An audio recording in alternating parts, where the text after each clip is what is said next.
Have you ever dreamed of leaving it all behind? Of a quiet cottage by the sea, a place to heal and start again?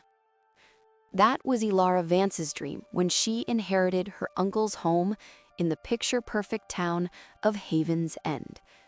But this town holds more than just charming shops and friendly faces. It holds a secret, buried in the pages of an old journal. The light has been acting strangely. I know what I see, and someone else does too. His death was ruled an accident, a tragic fall from the cliffs, but his final words tell a different story. It was never an accident. Now Elara must unravel a mystery that connects a century-old disappearance to a modern-day crime. In a town where everyone has a smile and a secret, she will learn that some lights don't guide you home, they lead you into danger. From the writer PK and narrated by Whisper Glass Stories, this is The Lighthouse Keeper's Secret. Chapter 1. The scent of salt, old wood, and forgotten memories hit Elara Vance the moment she crossed the threshold. After the relentless pace of city life and a recent painful breakup that had left her creative well dry, the silence of the Seaside cottage was a physical presence.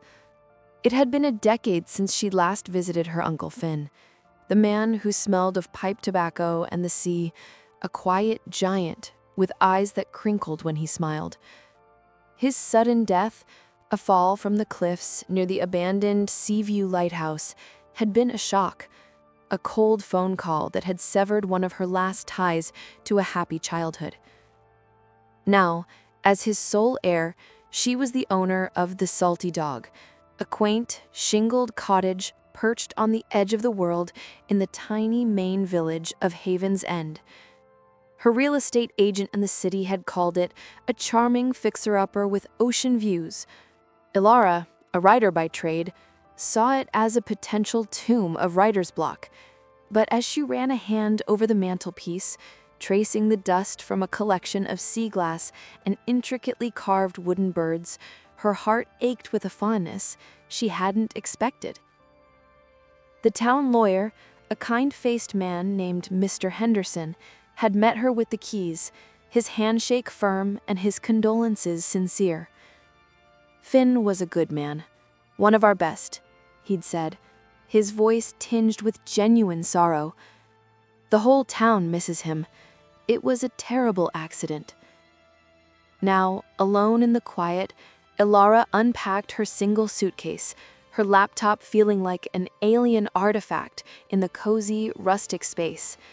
She decided to start by tackling the small, cluttered study, the room that had always been Uncle Finn's sanctuary.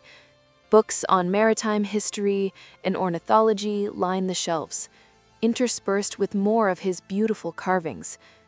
In the bottom drawer of the heavy oak desk, tucked beneath a stack of old nautical charts, she found it: the journal.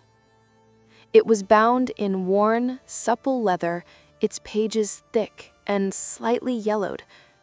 On the first page, in her uncle's familiar, looping script, were the words, "Lighthouse Keeper's Log, Observations and Musings." A smile touched her lips. It was just like him to keep a journal for a lighthouse that had been automated and then decommissioned years ago. She curled up in his worn armchair by the cold fireplace, the scent of his tobacco still clinging to the fabric, and began to read. The early entries were what she expected: weather patterns, bird migrations, the changing colors of the sea. But as she flipped deeper, the tone began to shift. The musings became more personal, more agitated. An entry from 3 months before his death caught my eye. "The light has been acting strangely again.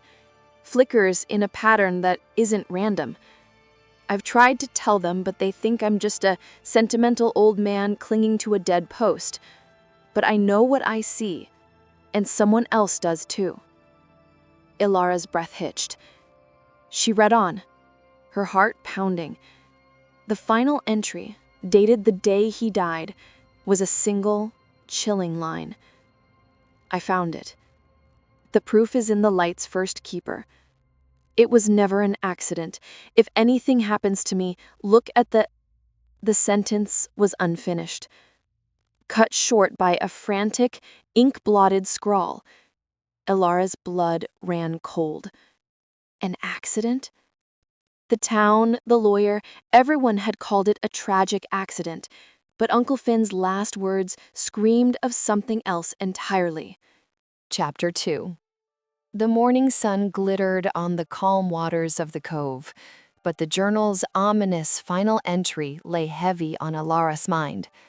Dressing in a comfortable sweater and jeans, she decided to venture into the heart of Haven's End, a cluster of colorful clapboard buildings surrounding a small, bustling harbor. The air was filled with the cry of gulls, the clang of buoy bells, and the salty tang of the ocean. Her first stop was the Daily Grind, the town's only coffee shop, a charmingly cluttered space that smelled of fresh pastry and roasted beans. The moment she walked in, a hush fell over the handful of early morning patrons, followed by a wave of overly bright smiles. The barista, a woman about her age with a name tag that read Maya, and a cascade of fiery red hair, beamed at her. "You must be Finn's niece, Elara, right? I was so sorry to hear about him. He came in every morning for a black coffee and a blueberry scone. We all miss him terribly." The words were kind, but Elara sensed the curiosity behind them. She was the outsider, the inheritor. As she paid for her latte, she decided to test the waters. "Thank you," she said softly. "It's been a shock. The cottage is lovely, but it feels so strange being there without him. I was actually looking through some of his old things last night. He kept such detailed journals." Maya's smile tightened almost imperceptibly. Oh, Finn was always scribbling away in that book of his, full of fanciful ideas, that one. Before Elara could probe further, a tall, broad-shouldered man in a dark blue Harbor Patrol sweater entered the shop. Maya's eyes lit up. "Jack, your usual?" Captain Jack Thorne had a weathered, honest face and calm, intelligent eyes that immediately found Elara. He introduced himself, his handshake warm and firm. "Jack Thorne, I was a friend of your uncle's. He spoke of you often. The writer from New York. I'm truly sorry for your loss." His sincerity felt different from the others, more direct. Emboldened, Elara mentioned finding the journal. It was intense toward the end. He seemed worried about something at the lighthouse. Jack's expression grew serious. Finn was a good man, but he was also a romantic. He loved the history of that old lighthouse, maybe too much. He'd gotten it into his head that there was something wrong going on out there after it was discommissioned. I sighed. The official report was clear, Elara. It was a slippery path, a stormy night, and a tragic fall. It's best to remember the man he was, not the confusion he was feeling at the end. His words were meant to be comforting, but to Elara, they felt like a gentle dismissal. As she left the coffee shop, she felt the weight of the town's collective gaze. They had a narrative, the tragic accident, and they were sticking to it. But Uncle Finn's frantic writing was seared in her memory. It was never an accident.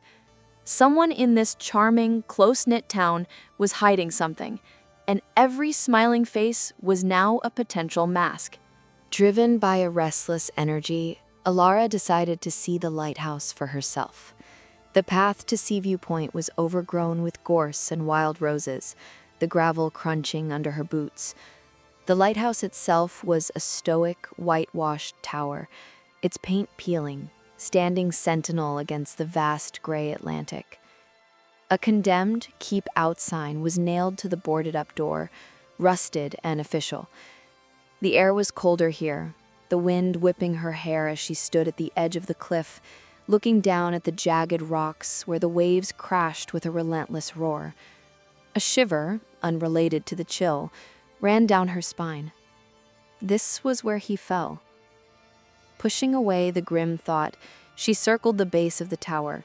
Peering through a gap in the boards over a window, she could just make out the bottom of the cast-iron spiral staircase, dust motes dancing in the slivers of light.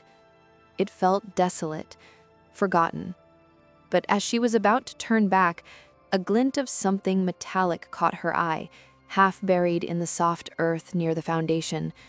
She knelt and dug it out with her fingers. It was a tarnished silver flask, elegantly engraved with a swirling, complex pattern. It wasn't something her practical, simple-living uncle would have owned. Slipping it into her pocket, she felt a thrill of discovery. This was a clue, a tangible piece of evidence that someone else had been here. That evening, back at the cottage, she spread her uncle's nautical charts on the kitchen table. One of them, more worn than the others, was of the immediate coastline around Haven's End. In the margin, next to a small, unnamed inlet a mile down the coast from the lighthouse, her uncle had drawn a small, precise question mark in pencil. It was a place not marked on any of the tourist maps. Her writer's mind, so long dormant, began to whir. The journal, the flask, the marked map were pieces of a puzzle. Her research into the lighthouse's history online was frustratingly sparse. The town's historical records, she realized, would be her best bet. The Haven's End Historical Society was run by an elderly woman named Beatrice Crow, a town matriarch who had known her uncle all his life. Perhaps she could provide context, a key to understanding the journal's cryptic reference to the light's first keeper. Elara felt the first stirrings of a purpose, the fog of her writer's block beginning to lift, replaced by the sharp, clear air of a mystery. Uncle Finn hadn't just left her a cottage. He had left her an unfinished story, and she was determined to write its ending. Chapter 4. The Haven's End Historical Society was housed in a former sail loft, a beautifully preserved building smelling of lemon polish and old paper. Beatrice Crow was a small, bird-like woman with sharp, perceptive eyes behind thick glasses, her silver hair coiled in an elegant bun. She greeted Elara with a warm, if somewhat formal, smile. "Elara Vance, I've been expecting you. Finn always said you had a curious mind." She led her to a back room where file cabinets and archival boxes reached towards the high, beamed ceiling. Elara explained she was researching the Seaview Lighthouse for a potential writing project, a half-truth that felt safer than voicing her suspicions outright. Beatrice nodded, her expression unreadable. "Ah, the lighthouse. Such a part of our town's soul. Its first keeper, Alistair Pembroke, was quite a character. A retired sea captain with a fortune, they say, though he lived a simple life in the keeper's cottage. He disappeared in 1922 during a fierce nor'easter. His body was never found. The official story was that he was swept out to sea while securing the light." Beatrice pulled a heavy, leather-bound ledger from a shelf, the original keeper's log. As Elara carefully turned the thick pages, her eyes widened. Alistair Pembroke's handwriting was bold and decisive, but the entries from his final weeks were different. They spoke of unwelcome visitors to the light at night, of strange signals from the shore, and his fear that the lighthouse was being used for nefarious purposes unrelated to navigation. The parallels to her uncle's journal were uncanny. A pattern was emerging, a ghostly echo across a century. "Beatrice," Elara asked carefully, "did my uncle ever talk to you about this? About Alistair Pembroke?" A shadow passed over the older woman's face. "He did. Finn was convinced that Alistair's disappearance wasn't an accident, just as he was convinced his own predicament wasn't. He believed that the lighthouse had been a cover for smuggling operations for generations, that it never really stopped. She leaned forward, her voice dropping to a whisper. He asked me about the old Pembroke family. They died out, but their money, well, it's the foundation of a few prominent families in this very town. Beatrice suddenly straightened up, her polite mask back in place. But that's old gossip, my dear. Probably not useful for your book. The dismissal was clear, but the information was explosive. The mystery wasn't just about her uncle. It was tangled in the very history and wealth of Haven End itself. Chapter 5. The discovery at the Historical Society left Elara's mind reeling. The next day, an elegant, cream-colored envelope was slipped under her cottage door. The invitation was for a welcome to Haven's End dinner party at the home of Eleanor and Charles Whitlock. The Whitlocks, as Beatrice had subtly indicated, were one of the town's oldest and wealthiest families, their money rumored to be rooted in the Pembroke fortune. This was no coincidence. It was an opportunity. That evening, she found herself in the opulent foyer of Whitlock Manor, a grand Victorian home overlooking the harbor. Charles Whitlock was a bluff, hearty man, a retired shipping magnate, while Eleanor was coolly elegant, her smile not quite reaching her eyes. Their son, Liam, a handsome man in his late 30s with a charming, practiced ease, immediately attached himself to Elara. My father and your uncle didn't always see eye to eye, especially regarding the future of the lighthouse. Dad wanted to buy the land, turn it into a private retreat. Finn refused. He was a stubborn man, God rest him. The comment felt like a carefully placed barb. As they moved to the dining room, Elara noticed a familiar object displayed in the glass-fronted cabinet. A set of silver items, including a cocktail shaker, all engraved with the same swirling pattern as the flask now hidden in her desk drawer at the cottage. Her heart hammered against her ribs. The flask belonged to the Whitlocks. Later, as Liam walked her out into the moonlit garden, his charm evaporated. "It's a beautiful town, Elara," he said, his voice low and serious. "But it has its secrets, and it doesn't take kindly to outsiders digging them up. Your uncle was loved, but his theories caused a lot of trouble. My advice? Enjoy your inheritance, write your book, and let the past rest, for your own safety." The threat was veiled in concern, but it was unmistakable. The friendly facade of Haven's End was cracking, and Elara was now staring directly into the darkness. Shaken by Liam's not-so-subtle warning, Elara knew she needed an ally. The only person who hadn't treated her with polite suspicion or veiled hostility was Jack Thorne. She found him down at the docks, mending nets with a practiced, easy grace. She showed him the flask, omitting where she found it, and told him about Liam's warning. "He all but threatened me, Jack, and this flask has the Whitlock family crest on it. I'm sure of it." Jack examined the flask, his brow furrowed. He didn't dismiss her. Instead, he sighed, a look of deep concern on his face. "The Whitlocks have a long reach in this town, Elara. Charles has a temper, and Liam, well, he's always been entitled. But this," he tapped the flask, "this is serious." He agreed that her uncle's death warranted a second look, unofficially. Finn was the most sure-footed man I knew on those cliffs. The idea that he just slipped never sat right with me, but without evidence, he trailed off, his gaze meeting hers. "We need to be careful. If they were involved, they're powerful. If they weren't, you're accusing one of the most respected families in town of murder." His use of "we" filled me with a surge of gratitude and warmth. He believed me. Together, they decided their next step was to investigate the unnamed inlet marked on her uncle's map.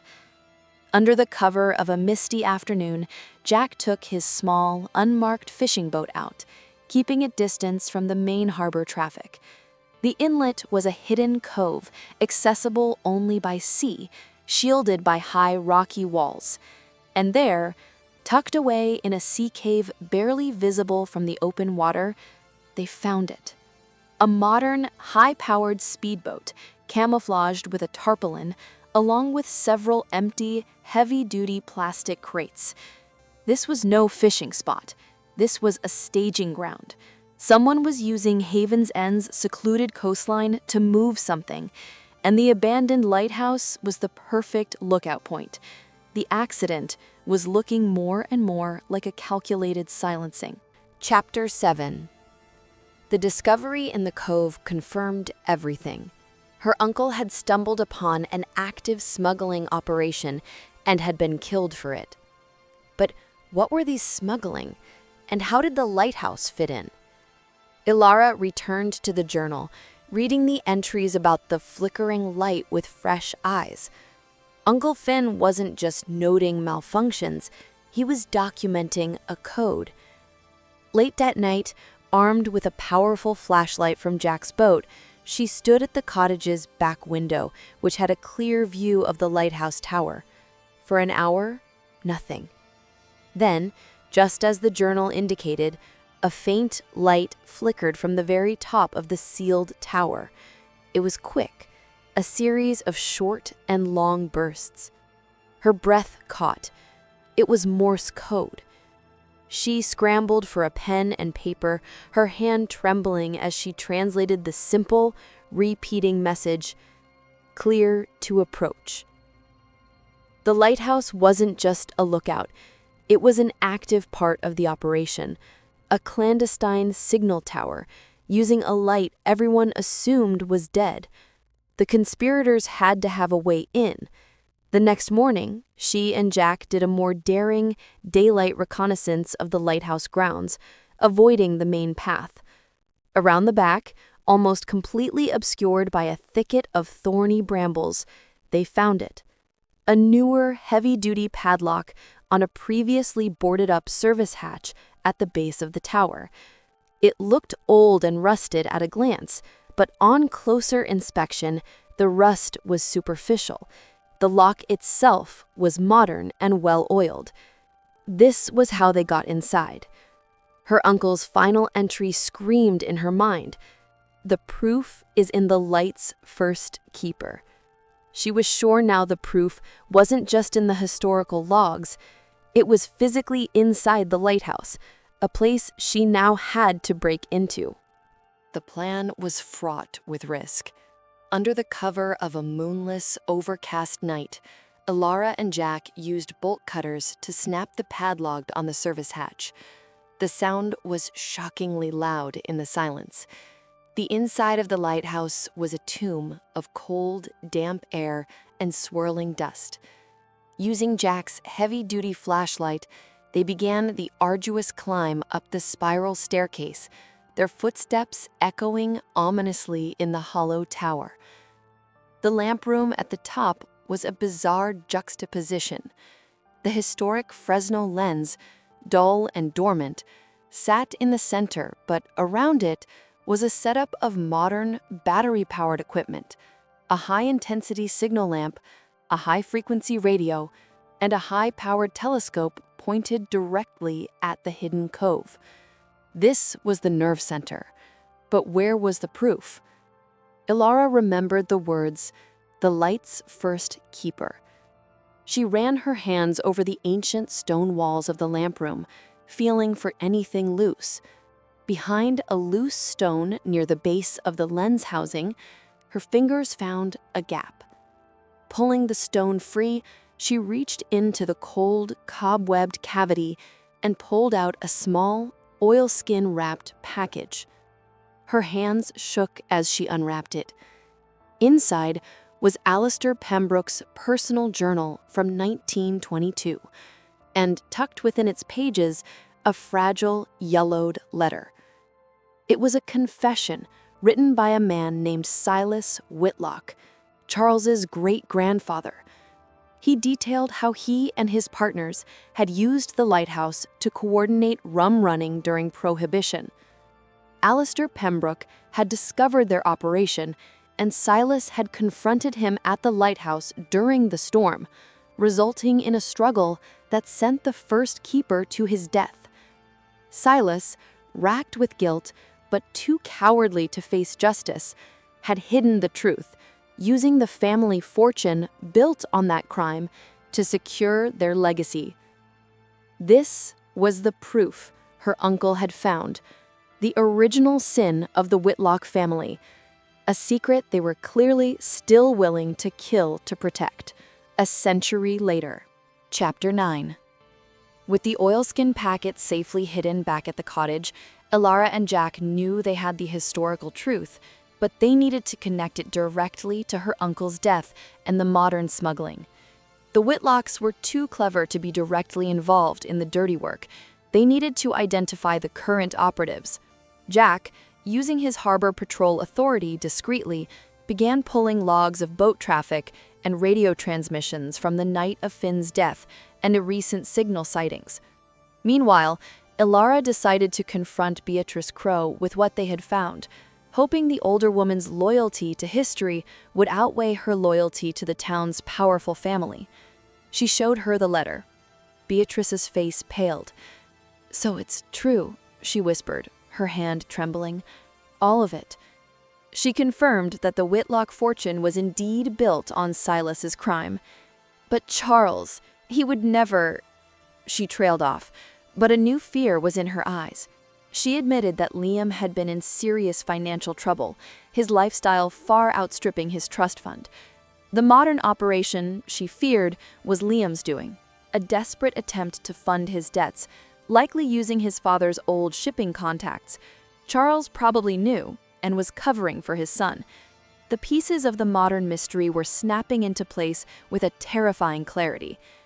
That evening, as Elara was transcribing the old journal, a rock came crashing through her cottage window, wrapped in a note.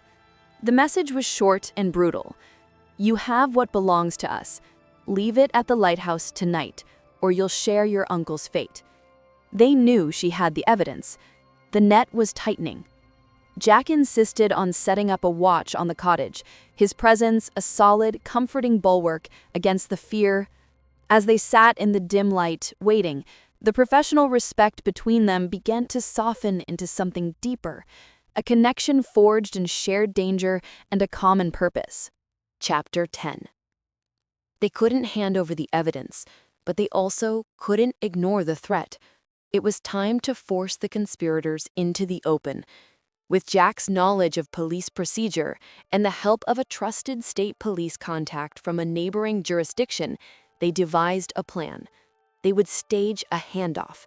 Elara would go to the lighthouse at the appointed time with a decoy package, while Jack and his contact would be hidden, ready to record the exchange and move in. The walk to the lighthouse in the dark was the most terrifying of her life. Every shadow seemed to move. Every rustle of grass was a footstep. The wind howled, mimicking the stormy night her uncle died. She stood at the cliff's edge, the decoy package in her hand, her heart pounding a frantic rhythm against her ribs. For a long moment, there was nothing but the sound of the sea. Then, a figure emerged from the darkness. It wasn't Liam as she'd expected. It was Mayor Evans, the town's jovial, backslapping leader, his face grim and determined in the moonlight. "You should have left it alone, girl. This town runs on Whitlock money. Their scandal is everyone's scandal.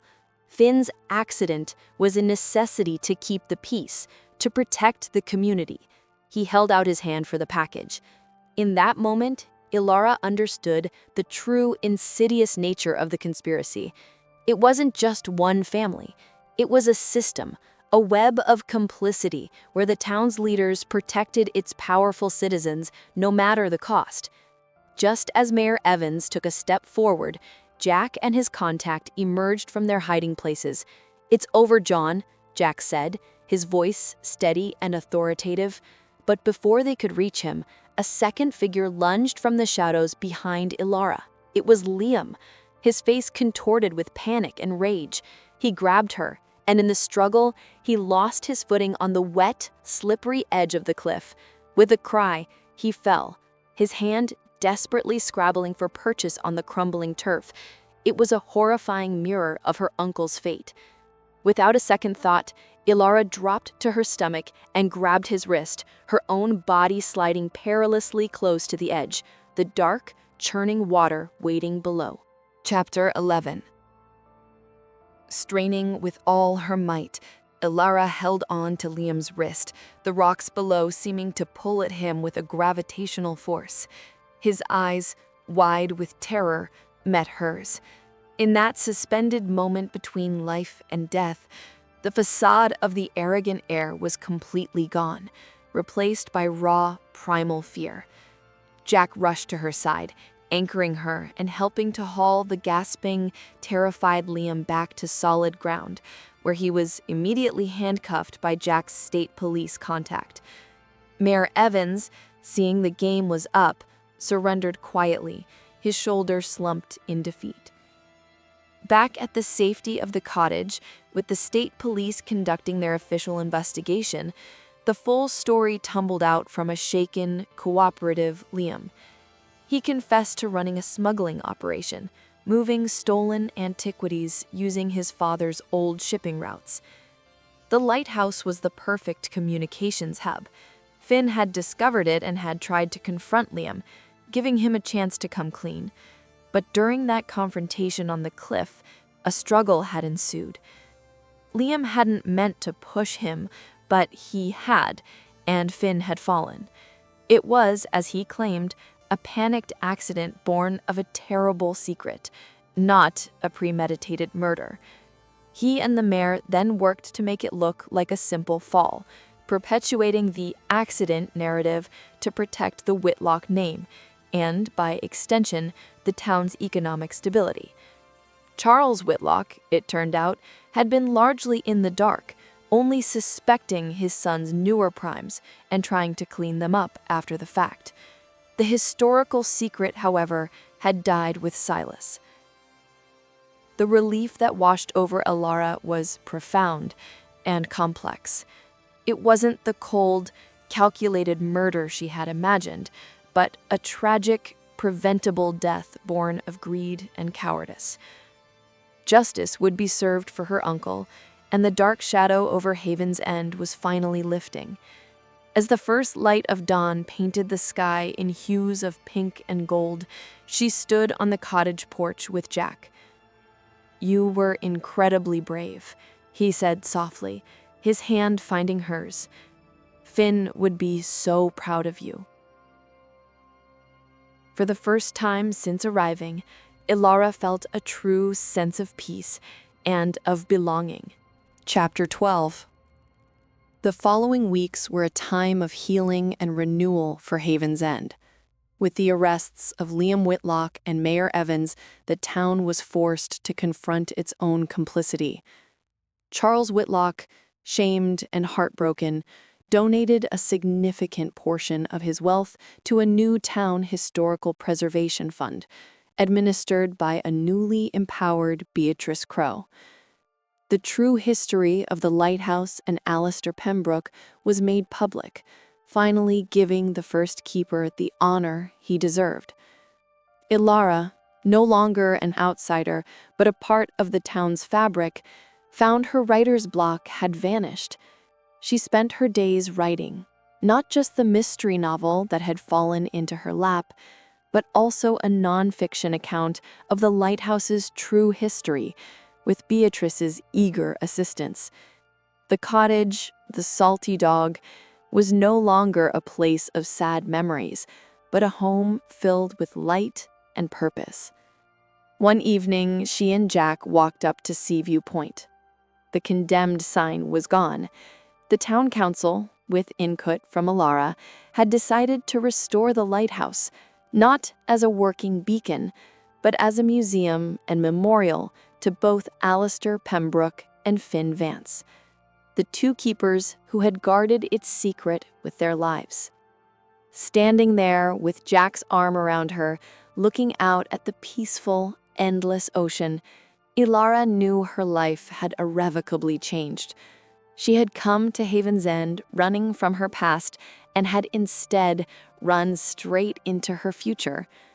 She had found justice for her uncle, uncovered a century-old truth, and, most unexpectedly, found a new home and a new love.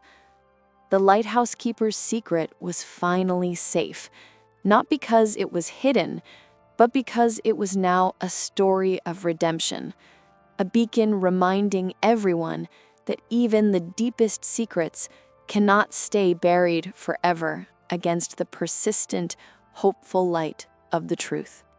And so, the light at Seaview Point finally shines for truth, a beacon of peace for Alistair, for Finn, and for a new beginning for Elara and Jack in Haven's End.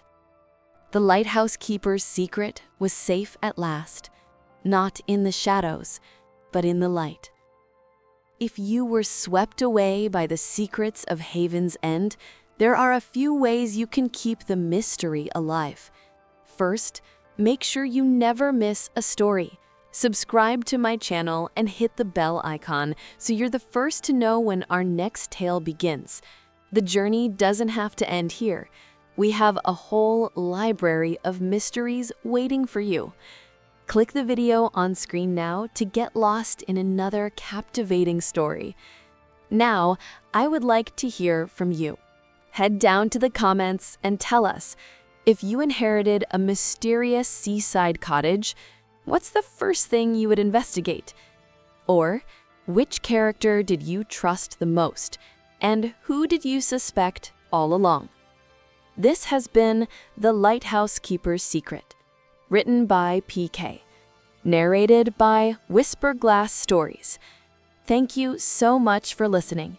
Until next time, keep wondering what secrets are hidden just beneath the surface.